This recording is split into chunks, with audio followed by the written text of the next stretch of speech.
Welcome to the lesson that will demonstrate how to use the Magic Edit feature in Canva. The first thing you'll want to do is pick up the template. So I'm going to click on this image, open up the template, and I'm going to choose Edit Template. If you're logged into Canva, it will automatically open in Canva. If not, you're going to need to log in with your Google account through school. So I'm going to show you an example of what I've done. So you can barely see that I added a deer in the bottom right corner. I added a hot air balloon, a beach ball, a car, a cup of coffee, a boat.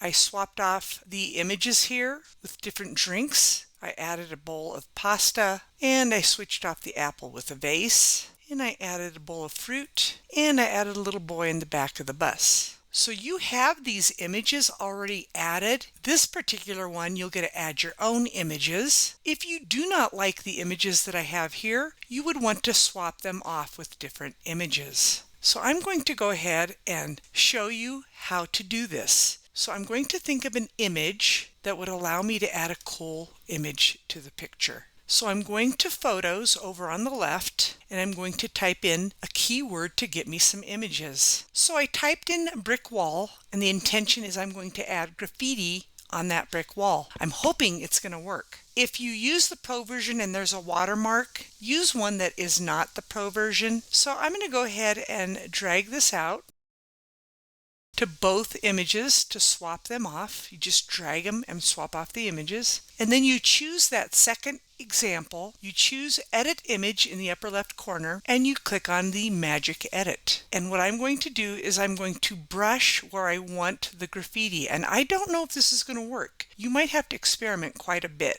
So I'm going to go ahead and type in graffiti. I have to think maybe I want it to say something. I'll just try graffiti and see what happens and choose generate. What's really nice about this is you can look at the different versions that they have to see what looks more natural. If you don't like those choices, you can choose generate again and wait patiently for it to load. So I'll explore these to see what looks best. Now I'm going to cancel and I'm going to type something else in. So I typed in graffiti art love and then I choose generate. And let's see what it comes up with. I do like these, but I'm going to choose generate again. So I ended up liking this one. If you like the transformation, choose done. So when you're done with your project, you're going to add music, which I already did. You should have already watched the video that shows you how to add music. So when you're ready to save it, you would choose share in the upper right corner, download. Make sure it says MP4 video and choose download. And again, wait patiently for it to download. When it's done downloading, you would go to your downloads folder, and that's where you can locate your project and share it with the world. This concludes the session on how to use the Magic Edit feature in Canva. Until next time, you have a wonderful day.